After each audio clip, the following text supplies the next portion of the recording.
Bom, eu queria ler um texto que está em 1 João capítulo 3. E antes de ler, eu queria ler por causa de algumas coisas dos dias de hoje, dos dias que vivemos nessa semana, e no último domingo, e aproveitar um momento que nós como igreja de não passar por isso indiferente. Mas eu creio que todo mundo aqui que é cristão, ou que está dentro de uma comunidade evangélica, ou cristã, dentro de outras tradições, tem acompanhado o que tem acontecido pela mídia, tem acontecido o que aconteceu na passeata gay da semana passada, e outros momentos de muita falação em cima dessas coisas, e alguns irmãos se sentindo perseguidos por causa disso, ou usando outras palavras também da pressão da sociedade nos dias de hoje. E até estava compartilhando com alguns amigos, né? Uma das coisas mais ruins que tem, piores que tem nos dias de hoje, quando acontece algumas coisas assim que mexem com as emoções e o sentimento das pessoas, do coletivo, é o Facebook e as redes sociais. E ali você encontra tantas coisas boas quanto lixo de tudo quanto é espécie. E me surpreende um pouco só também o teor que muitos daqueles que são do Senhor, que são cristãos, que são discípulos de Cristo, que respondem na mesma moeda da ofensa que é provocada. E responde com a mesma agilidade e pressa a provocações que a gente está sujeito ao dia a dia. E eu queria só deixar uma palavra para cada um de nós, porque isso tem a ver, na verdade, com a nossa vida, para as adversidades e para as lutas que todos nós vivemos. E eu queria deixar um lado que existe não apenas como cristão, mas existe como ser cidadão brasileiro. Como cidadão brasileiro temos leis, temos direitos civis e obrigações também diante disso e da sociedade. Então existe uma maneira de se manifestar, e isso vale para tudo, para aquilo que é feito em nome da religião e para aquilo que é feito também a religioso. Coisas que são financiadas com dinheiro público. Cada cidadão brasileiro tem o dever, o direito, e aí cada um sabe aquilo que acha e que deve fazer. E você pode, pela lei, se sentir protegido ou pedir socorro. E são as atitudes e ações legítimas que cada um, como cidadão brasileiro, pode e deve fazer quando se sente ofendido. Então, por exemplo, ninguém pode andar pelado aqui pelo bairro, e na lei as famílias e os cidadãos são protegidos desse tipo de ato. Então não é aquilo que te dá na cabeça que você sai fazendo. Então, pela lei, como cidadão, você pode se sentir protegido. E você não tem o direito de espancar a pessoa que está andando pelada pela rua. Você tem o direito de chamar a polícia, de ir a uma delegacia, fazer um BO, de acionar através de um advogado ou da OAB, alguma coisa, e aí entrar no jogo da lei e da demora dessa lei também para se fazer justiça, talvez, porque quem conhece o sistema judiciário brasileiro sabe das demoras, como é difícil e longo os processos quando você acha que precisa socorrer na lei para alguma coisa. Diante daquilo que foi feito semana passada, eu sei que muitos e muitos amigos e irmãos se sentiram muito ofendidos por algumas coisas que aconteceram na passeata gay, depois por algumas coisas que foram escritas e um monte de outras coisas. Eu não quero entrar nessa questão legal e da ofensa de cada um, mas novamente, tem algumas pessoas que se colocaram até com muita sabedoria nas palavras, nos posicionamentos, por causa de toda a provocação que teve, e só alguém ingênuo que vai achar que não teve alguma provocação naqueles atos, são atos calculados para provocar o que provocou. Mas, irmãos, a gente não pode esquecer que ofensa não se responde com a mesma moeda. O cristianismo não é assim.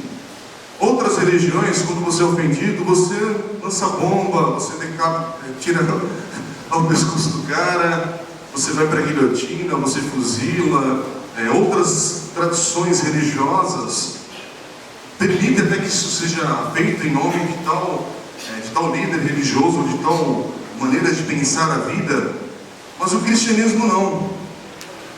O cristianismo responde às ofensas com amor, não é com morte, é com vida. E aí, palavras também têm um peso muito forte e que vão contra a palavra e o testemunho que nós devemos ter em Cristo. E entenda muito bem que nós temos, inclusive aqui na nossa igreja, talvez no dia de hoje, e aqui eu não estou falando totalmente como uma possibilidade, sem saber a história de cada um, sem saber das lutas de cada um. Mas não é impossível da gente entender que tem pessoas aqui que são homossexuais ou que lutam contra esse pecado, e a palavra de Deus diz que é pecado, mas acompanhado de outras áreas que são pecados na nossa vida. A homossexualidade não é o pecado da Bíblia, como alguns também tentam afirmar. Não, a língua é um pecado quando ela não é domada corretamente. O nosso euzão, quando ele prevalece, é uma atitude de pecado na nossa vida.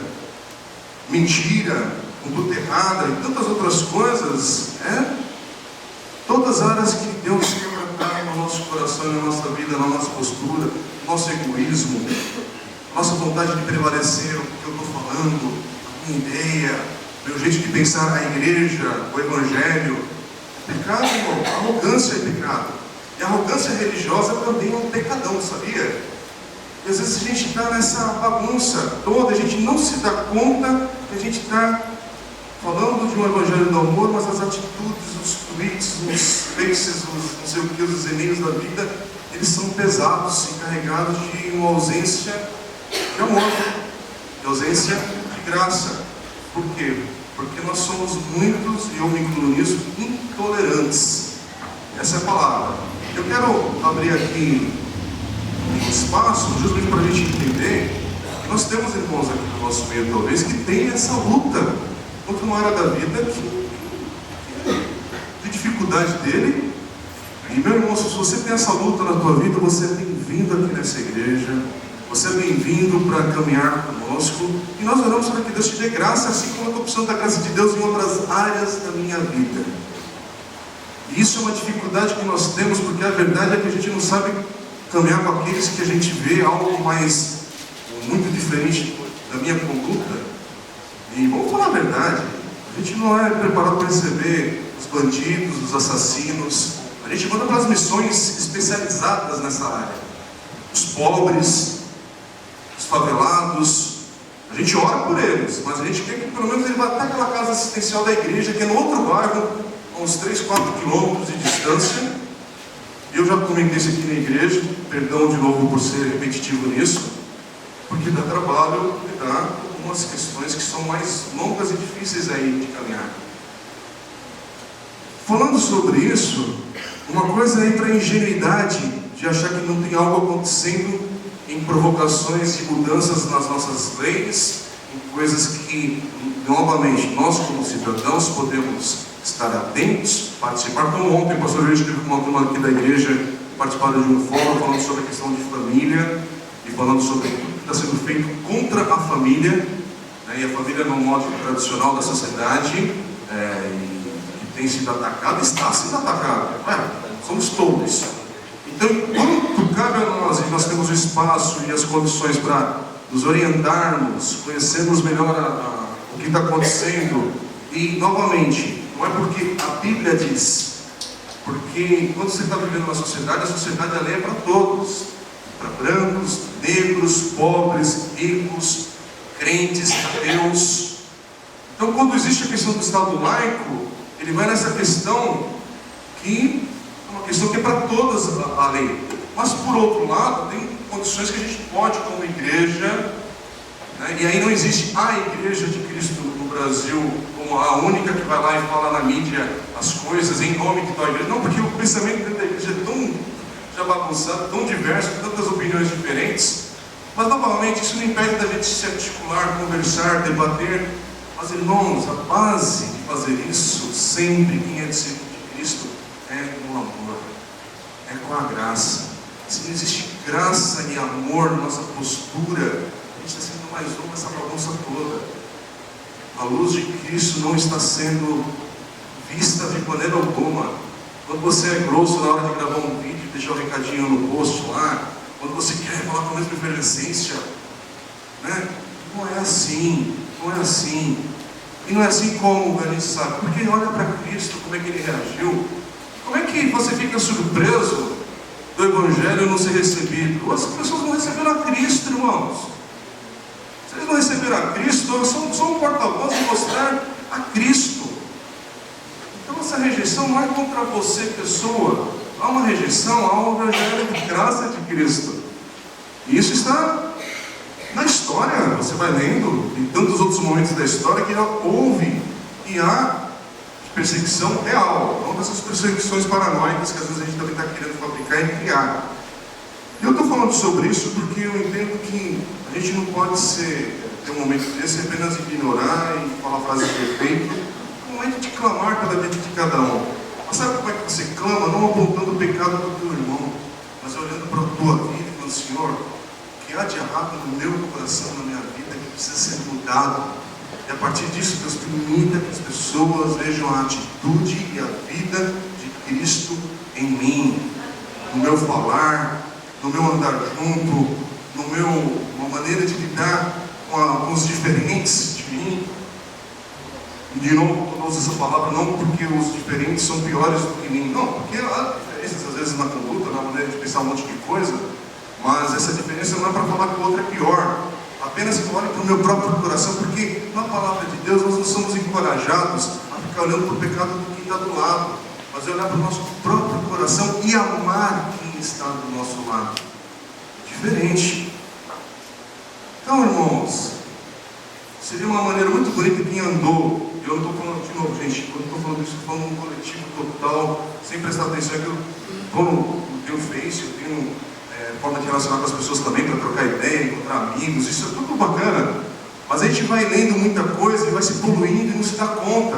E talvez você foi usado nessa semana para poluir a cabeça, a mente e o coração de muita gente, e às vezes de uma maneira que não foi muito sábia. E existe também algo que a gente precisa começar pelo menos a resgatar dentro da igreja cristã dos dias de hoje, das igrejas do Facebook, né? E você também pode pedir perdão ali por algumas besteiras que você pode ter escrito, ou a maneira que você se portou com raiva naquele momento. Isso é uma maneira cristã também de pedir perdão, de reconhecer que errou. E aí, quando eu estou puxando para esse texto aqui de 1 João, a gente estava cantando, eu não sei se você está prestando atenção naquilo que foi cantado, a gente está falando do amor de Deus, da graça do Senhor. E aí, em seguida, a gente já fica irritado.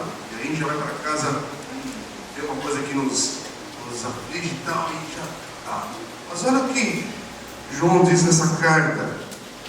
Eu só quero ler esse texto porque ele já é muito rico. E em seguida, eu quero ler uma crônica de um pastor muito querido, que eu gosto muito dos textos dele, para terminar.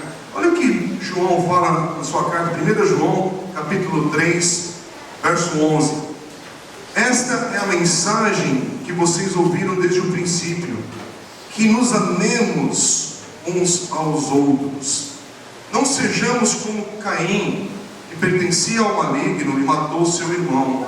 E por que o matou? Porque suas obras eram más, e as de seu irmão eram justas.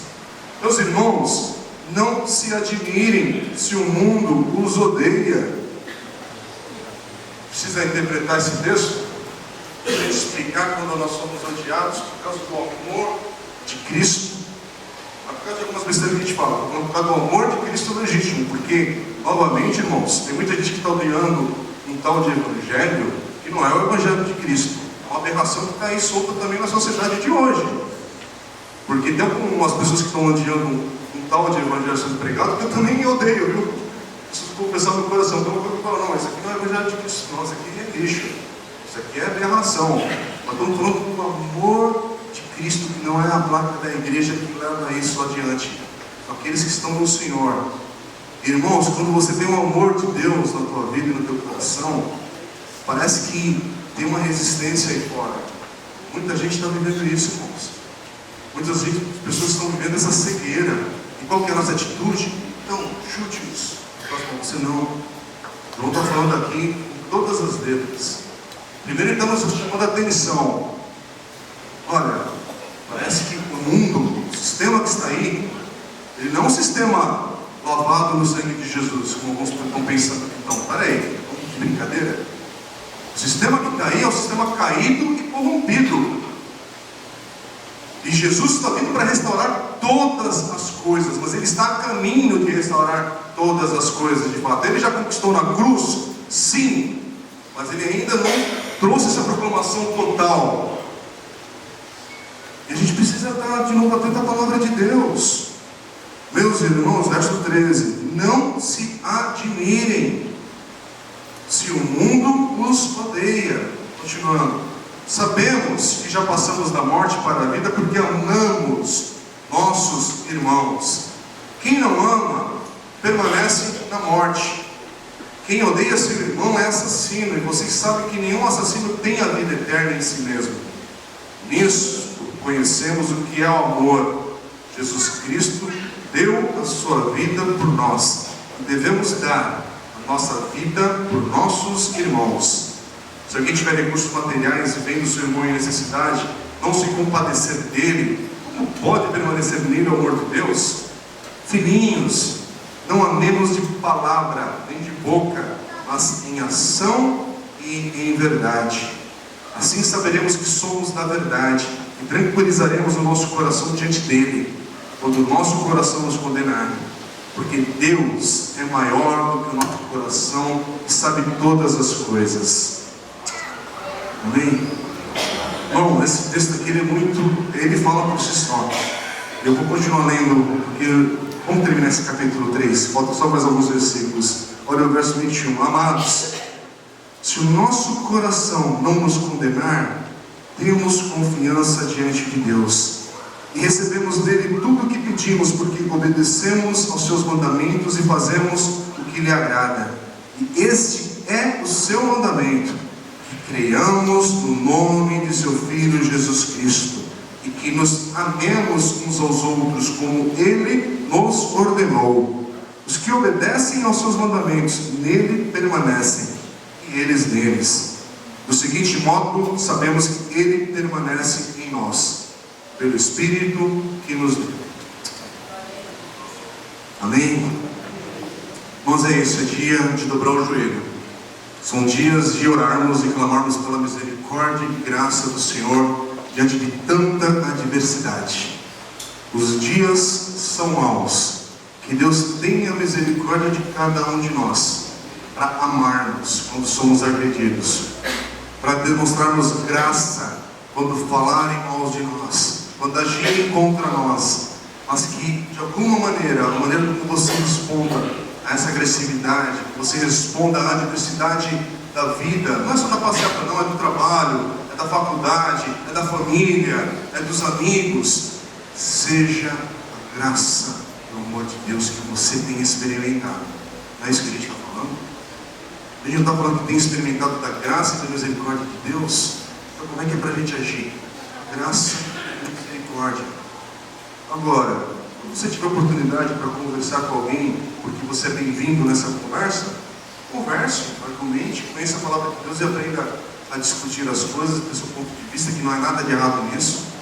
Você que é cidadão brasileiro, se você tem uma opinião diferente do outro, estamos numa democracia, e na democracia é isso. Eu penso diferente de você, tenho o direito de levantar a minha voz aqui para falar, para me posicionar sobre o que é família, sobre o que eu acho que são os direitos da criança, sobre o que é o casamento. Se vai ser votado depois vai mudar alguma coisa, é outra história. Mas eu posso fazer meu papel como cidadão. Mas eu tenho que fazer isso com amor. Eu tenho que fazer isso manifestando graça. Eu tenho que fazer isso olhando para a minha própria vida, para outras coisas que eu às vezes eu estou meio cego, porque eu estou olhando tanto para o outro, e eu estou olhando para o meu coração. Aí eu me lembrei um texto, eu vou terminar com isso para nós orarmos. Quem conhece, é um livro do pastor Elben César. O pastor Elben César é o editor fundador da revista Ultimato, considera a melhor revista cristã nos dias de hoje, com textos, o ministério que eles têm ali, que é um ministério mesmo, muito lindo. A partir de Minas Gerais eles têm alcançado o Brasil todo já há muitos anos. Ele tem um livro bem sugestivo, até o título, para os dias de hoje. O nome do livro é Antes de Amarrar Satanás. Já daria esse livro aqui, tem mais uns 15 anos ou mais, mas ele está bem atual. Eu só vou ler uma parte para não ser cansativo e pedir licença para os irmãos para poder ler aqui. Só um texto final dele, dando uns saltos. O pastor Elmer César, ele fala assim, presta atenção, essa é a nossa oração para hoje. Antes de amarrar Satanás, amarre o seu coração. Ele não pode amar outro cônjuge além do seu, outro Deus além de Deus. Ele não pode amar o mundo nem o que há no mundo. Antes de amarrar Satanás, amarre a sua língua. Ela é um mal incontrolável, cheio de veneno mortífero. Ela contamina a pessoa por inteiro, incendeia todo o curso de uma vida. Antes de amarrar Satanás, amarre os seus ouvidos. Eles não podem ouvir blasfêmias, irreverências, mentiras, candongas, nem pornochanchada. Antes de amarrar Satanás, amarre os seus olhos. Se seus olhos forem maus, o seu corpo todo ficará na escuridão. Olhos altivos, olhos de cobiça, olhos cheios de adultério, olhos que nunca olham para cima, precisam ser amarrados dia após dia. Antes de amarrar Satanás, amarre a sua mente. Ela precisa ficar cativa a Cristo. Você não tem o direito de pensar a seu gosto. Você só pode pensar naquilo que é verdadeiro, nobre, correto, puro, amável e de boa fama. Antes de amarrar Satanás, amarre o seu gênio. Se você não suporta um revés, uma ofensa, uma crítica, uma dor, você é incapaz de viver neste mundo. Você não pode pedir fogo do céu para consumir os que não batem palmas para você. Antes de amarrar Satanás, amarre a sua vaidade pessoal. A soberba é um pecado latente que precisa ser dominado. É um pecado perigoso. A desgraça está um passo depois do orgulho. E logo depois da vaidade, vem a queda. O problema é grave demais. Antes de amarrar Satanás, amarre a sua incredulidade. Ela é um entrave enorme e uma ofensa contra Deus, pois sem fé é impossível agradá-lo. Você não pode raciocinar corretamente se não incluir os recursos da fé na revelação e nas promessas de Deus. Antes de amarrar Satanás, amarre a sua preguiça. A preguiça faz cair em profundo sono, inventa 1000 desculpas para você não se mover. Cuidado com a preguiça mental, que não deixa ler e estudar a palavra de Deus. Cuidado com a fé sem obras. Antes de amarrar Satanás, amarre a sua timidez. O exército de Deus não recruta soldados tímidos. Eles não estão aptos para a guerra e ainda contaminam os outros guerreiros. Ouça a pergunta de Jesus: por que você está com tanto medo, homem de pequena fé? Antes de amarrar Satanás, amarre o seu eu. Você não governa mais a sua vida. Você foi crucificado com Cristo. Assim já não é você quem vive, mas Cristo vive em você. Você não tem direitos. Convém que Jesus cresça e você diminua. Antes de amarrar Satanás, amarre o pecado que habita em você. Deixe a míngua, o apetite da pecaminosidade latente. Castigue o seu corpo e faça dele o seu escravo. Ofereça-o em sacrifício vivo, santo e agradável a Deus. Depois de tudo amarrado, sinta-se à vontade para amarrar Satanás, no sentido de resistir às suas artimanhas e às suas investidas periódicas. Faça isso com a autoridade de quem já se amarrou primeiro, sempre em nome de Jesus.